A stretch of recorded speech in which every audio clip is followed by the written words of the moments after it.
1 Samuel 26. David spares Saul again.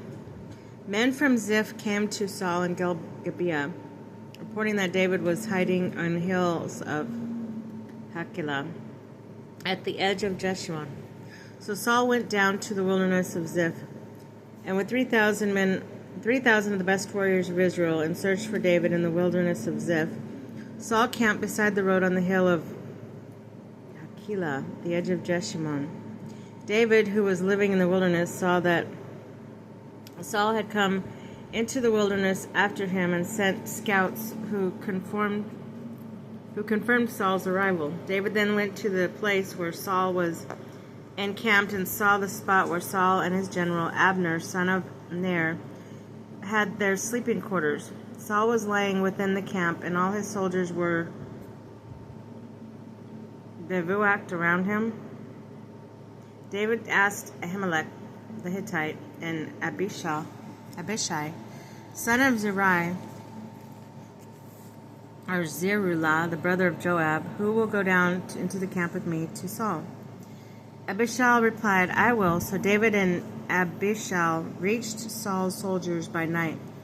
There was Saul lying asleep with the camp and spear thrust into the ground at his head, and Abner, his troops, sleeping around him. Abishai whispered to David, God has delivered your enemy into your hands today. Let me nail him to the ground with one thrust and spear.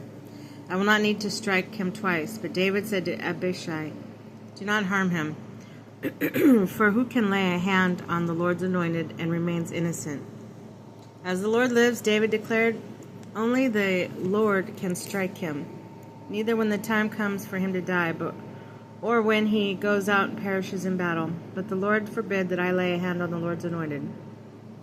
And now take the spear in his head and the water jug, and let us be on our way. So David took the spear and the water jug from the place where Saul's head, and they withdrew without letting anyone see or knowing or awakening. All remained asleep because of the deep slumber from the Lord had fallen upon them. David taunts Abner. Crossing over to the hill's opposing slope, David stood on the distant hilltop. With the great distance between them, David called the army to Abner, son of Ner, will you not answer, Abner?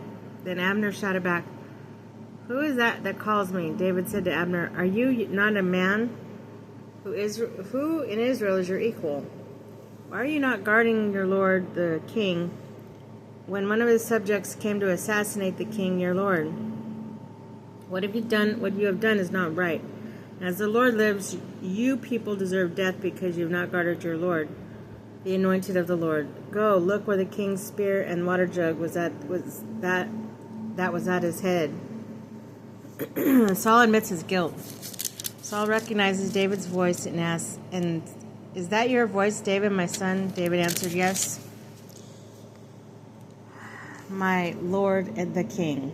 But continued, why does my lord pursue his servant? What have I done? What evil am I planning? Please now, let my lord king listen to my words of the servant. If the Lord has incited you against me, may an offering please the Lord.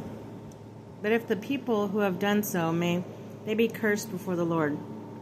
They have driven me away, so today I have no share in the Lord's heritage. But I am told, go serve other gods. And do not let my blood spill on the ground far from the presence of the Lord.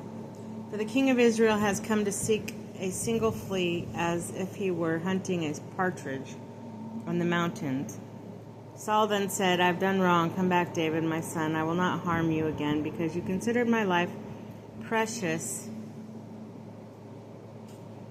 today, even though I have been a fool and have made a serious mistake. David answered, here's the king's spear. Let the attendant come over and get it. The Lord repays everyone righteousness and faithfulness.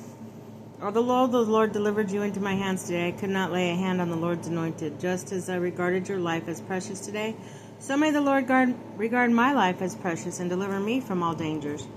When Saul said to David, blessed are you, my son David, you shall certainly succeed in what you undertake. David went his way, and Saul returned to his place.